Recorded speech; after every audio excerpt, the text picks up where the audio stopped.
boy, Brian Majors, the owner of Major Preparation, where the motto is putting in major work for major results. So no matter whatever you're doing in life, you have to put in the work in order to get the results. Today, for the Major Prep Key Alerts, we have a special guest, a person who is a great community leader, who's playing a very influential role in community development, and is also the senior advisor to the mayor of the city, Harrisburg, Pennsylvania. My great friend and great mentor, Mr. Carl Singleton. Great to have you, man. I appreciate you. Good to be here. Thanks for having me. Major Prep Key Alerts is all about gaining wisdom and knowledge from different impactful people who are on their own journey to success. So we're going to get a little bit in depth with Mr. Carl Singleton about his own journey to success and just a variety of major keys that are essential to not only to his life, but what he believes essential to everyone's life in order to become successful and endure their lifelong journey of success. Can you just give a little bit of description about what you do and how you got to the position where you are today? Well, currently I'm in the blessed position of senior advisor to the mayor for here in the city of Harrisburg.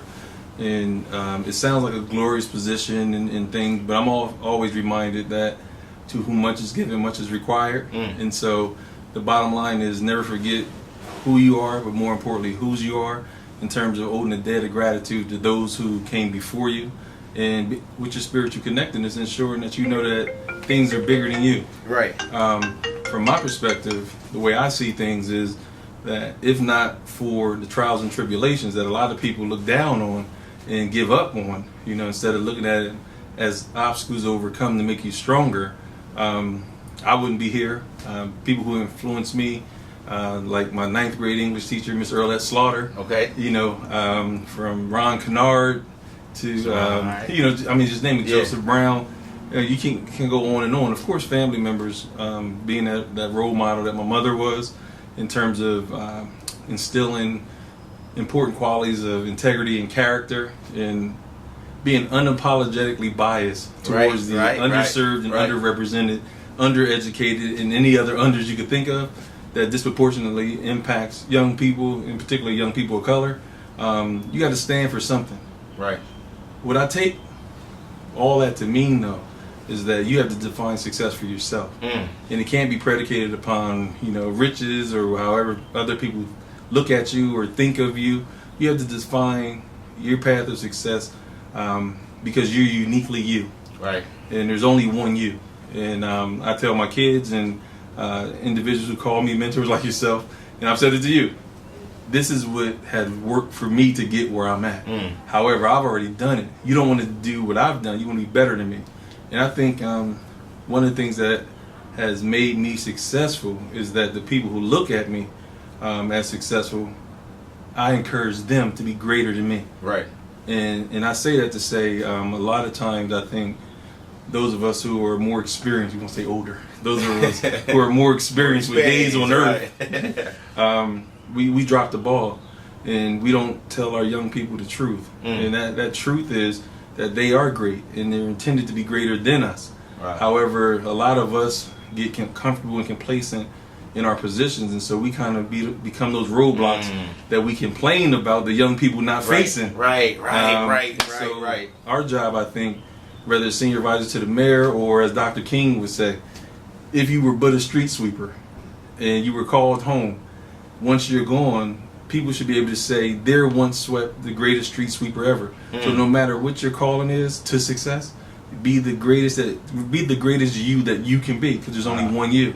I don't believe that old saying many hands make work light. I get that, but at the same time you got to make sure you have the right hands at the table, not necessarily the perfect hands, but the right hands and clean hands at the table to impact the community in a positive and meaningful way.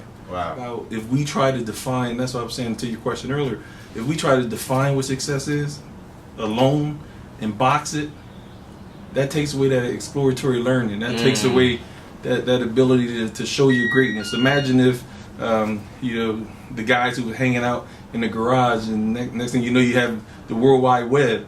Imagine if they believed that they could only hang out in the garage. Right. Would this camera be running right now the way that it is? Where we have Polaroids, and you might not know about this kind of stuff. But we have the dark room, how we used to do it back in middle school. Oh, close the door, don't come in there.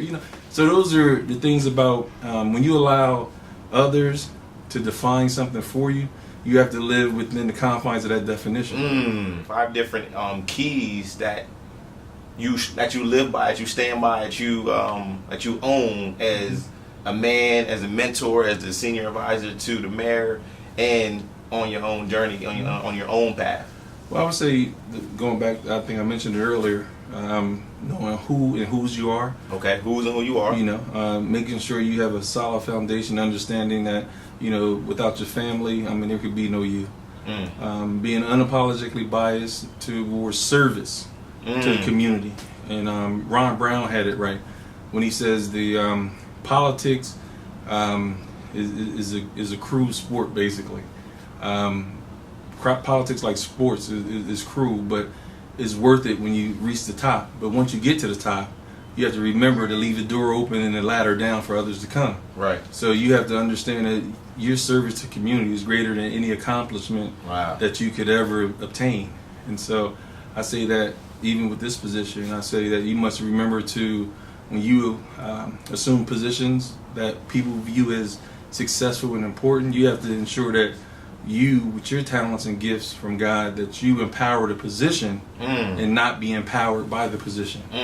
And staying grounded, remain that level of humility that it takes, but then also be convicted enough to even if you are alone, to still stand for what's right, as opposed to what's convenient, And I see that as being a big demographic or a big factor in the community and people in general, is they'll kind of defer to the majority versus being able to stand on their own and live by what they stand for, and stand by what they live for, and what they believe in, and they'll let people alter that to what they believe in, or what they believe is right. Here's something, and I learned this the hard way, through various campaigns and things.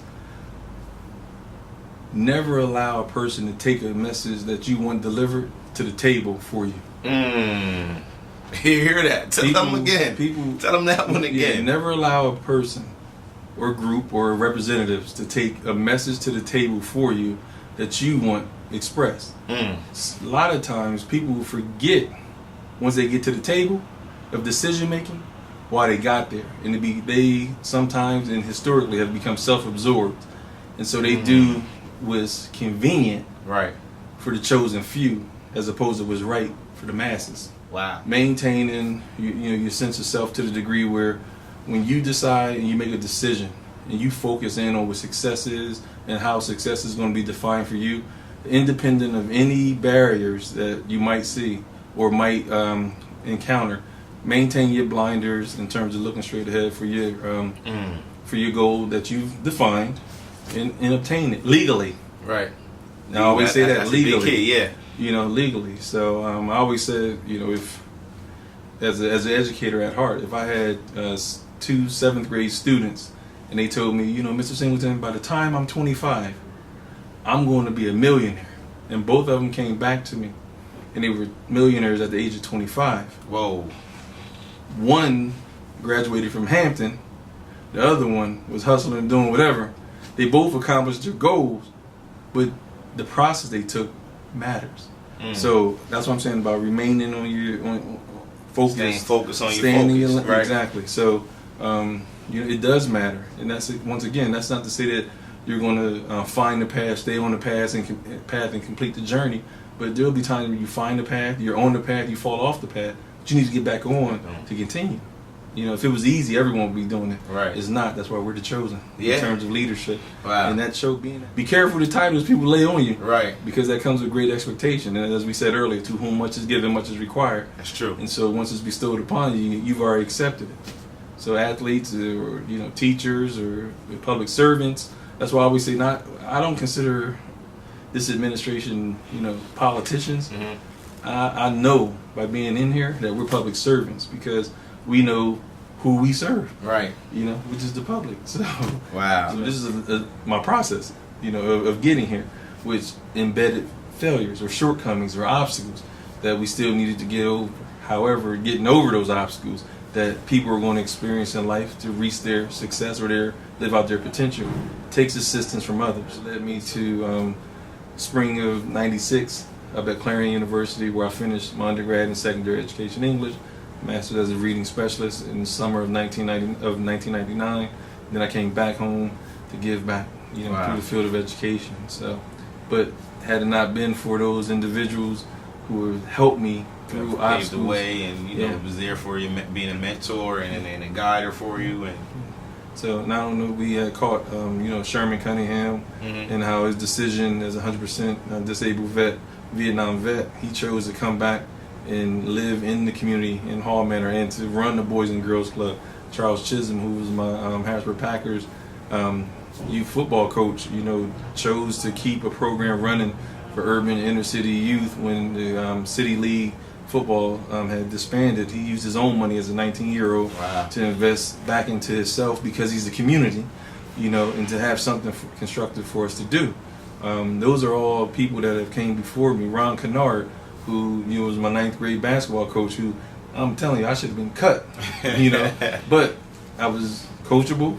I was, a fairly decent student, and I was respectful, and he saw something there, and it lasted until 11th grade when, more talent took over than being nice by other people, and and then I was football at that time. Anyway, so those are the processes, and I always have to highlight, the fact that people see the end result, but they don't know the process it takes in the journey to get there, and it's not always pretty. And it's not always, it's never easy. It's not always pretty, and it's never easy. Right. We'll say that. But it's worth it. It's all worth it if done legally. If done legally. I appreciate you taking time out to share your background and allow me to kind of dig in a little bit to who you are and your process, because again, no matter what you're going through, you can overcome it. I always talk about whatever you go through, you can grow through. Whatever you go through, you can grow through. And that just goes to show, again, man, if he can do it, I can do it, you can do it, we all can do it. We have the potential. And that's we always say, and I always, want to talk about it not ending with us. And we had talked about that talented 10th. And our job as whoever we are, if I'm considered one, okay, of being a talented 10th, your job just begins at that designation of talented 10th. You have to uplift the other 90%. Wow. And I think part of my uplift in the community is to inspire and get out of the way of young people like yourself who are doing great things in the community, so that you can carry that baton. And as we said, a lot of times people get complacent in their positions, right. So you need to take that baton. Give me that thing. You need to handle that, take that baton, right. Because some people are complacent and they become the physical obstacles so that they can have something to talk about, right. In terms of things not being done. So, I'm just, I feel it both a blessing and an honor that you would, consider me, to be here, because I'm just a basic guy from Hall Manor, as I say, from Hall Manor to City Hall, but it's not that simple, right. Especially not this day and age. The process it takes to get there, you need to make sure that you understand many hands make work light, but as we talked about earlier, you don't have to have perfect hands, but you need to have clean hands. So I appreciate you. Well, I appreciate it, man. Again, major prep, major key alert, with a lot of wisdom and knowledge given off by Mr. Carl Singleton himself, the senior advisor to the mayor. Again, if you need to watch this video 2-3 times to understand it all, feel free to share. And again, it's your boy, Brian Majors, the owner of Major Preparation, where the motto is putting in major work for major results. So whatever you do, you have to put in the work to get the results. Stay tuned. Over and out.